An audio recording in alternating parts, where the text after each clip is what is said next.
Blackledger. Here's the question that keeps bothering people who read shipping filings like case law.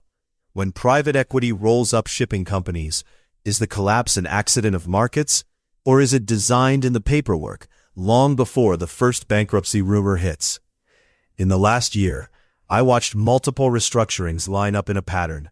Cash gets routed one way, covenants tighten right when refinancing fails, and the later filings claim unforeseen headwinds. But there's one document, often filed early, where the wording doesn't sound like surprise. It sounds like sequencing. And today I'm going to show you the exact line that made the roll-up look planned. Let's start with the line. What tipped skeptics wasn't a headline. It was a covenant clause in an early shipping roll-up filing, typically a credit agreement exhibit or an offering memorandum covenant disclosure, where the restriction on payments is written like a gatekeeper. The line that does the damage reads in substance, "No restricted payments shall be made unless after giving effect to such payment, the company is in compliance with the financial covenants." That's the sentence. The shock isn't that companies restrict payouts during leverage periods. It's the phrase "after giving effect," combined with a checklist of thresholds. Because once that language is in place, later trouble doesn't look like random bad luck. It looks like the paperwork predicted the moment cash flow would fall below the test. Now, here's the pattern private equity roll-ups use in shipping. They don't just acquire operators, they rewire the capital structure so operating cash from charter revenue, freight contracts, and vessel earnings becomes the fuel for debt service, interest, fees, and parent-level obligations. Then they tighten the rules through covenants and restricted payment definitions. That's how consolidation becomes intentional. Not through a single dramatic document, but through a system of documents that makes certain outcomes mathematically easier and others harder. Which brings us to the first document idea. When people say the crash wasn't random, they're usually pointing to the earliest paper that could govern everything that came later. The first exhibit, the first term sheet, the first covenant disclosure attached to the financing. Because the earlier it appears, the more it frames later events as inevitable, at least in the legal sense. Press releases can change daily, lender guidance can soften, but contractual language, filed at the start of the roll-up financing, stays the same. That's why this one document matters more than later statements. Let's zoom into the phrases that signal intent. First, no restricted payments shall be made unless. That structure matters. It isn't merely payments are subject to covenants. It's a gate. Nothing goes out until the math passes. Second, after giving effect to such payment. That phrase means the covenant test is run as if the money had already left. So the company can't argue, "We'll be fine next quarter," because the rule forces the calculation to include the withdrawal immediately. Third, the thresholds. Numbers tied to leverage ratios, interest coverage, or minimum liquidity. If the clause says the test uses a specific coverage ratio, not less than X, and that X later becomes unreachable, the story shifts. It shifts from "they ran out of luck" to "the contract was built around cash, leaving only when a specific financial condition existed." Now let's map the money trail.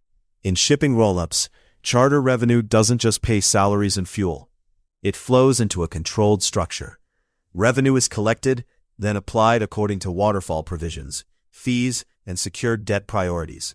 When the restricted payments covenant is triggered, the operator may still earn money, but parent-level extraction gets blocked. Meanwhile, interest, servicing fees, and intercompany obligations can keep pulling from the same stream. That's how the clause funnels cash into debt service and deal economics and locks out recovery spending, like vessel upgrades, working capital buffers, or restructuring reserves. So even if the business has short-term revenue, the legal wiring can prevent flexibility. And once flexibility is gone, a small downturn can become a chain reaction. Here's where the skepticism turns into evidence. You don't stop at the clause. You cross-check it against what shows up later. Look for amendments to the same credit agreement. Look for waivers around restricted payments. Look for lender consent notices that say something like, "We waive compliance with the covenant tests for a limited period." Then compare the filing's earlier language, where it framed compliance as the condition for outflows, to the later restructuring documents where non-compliance is acknowledged. If the early document already had tight definitions of restricted payments, And then, after performance deteriorates, the company requests repeated covenant resets. You can see the arc. The contract anticipated stress as a test event, and then stress arrived. Not proof of misconduct, but proof of design. Next comes the engineered window, the timeline beat that makes people feel outrage.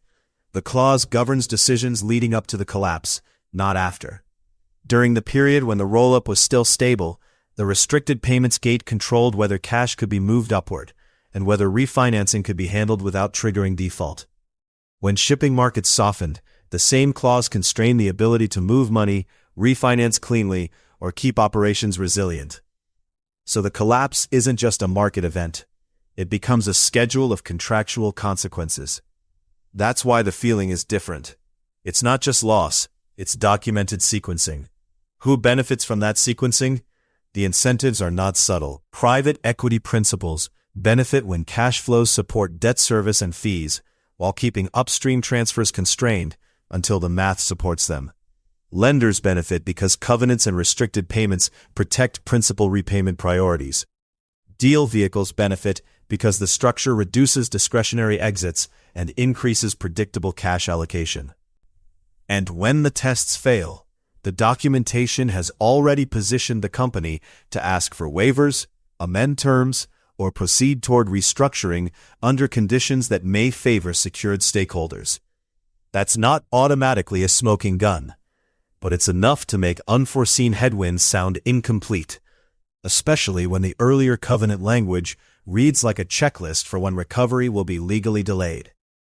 So what's the scandal-aware takeaway? When a contractual intent is written down in plain terms, when the document says, in effect, no outflows unless the math passes after giving effect, the story changes. It stops being a vague narrative of misfortune. It becomes a legal record of how outcomes were conditioned. And once you see that, you start reading other rollups differently. Here's your call to action.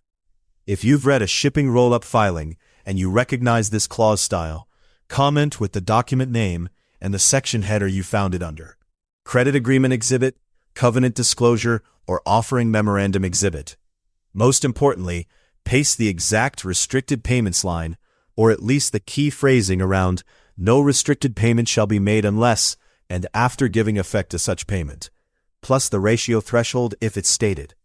Let's build a pattern map of which rollups used which covenant gates, and whether the later amendments followed the same script.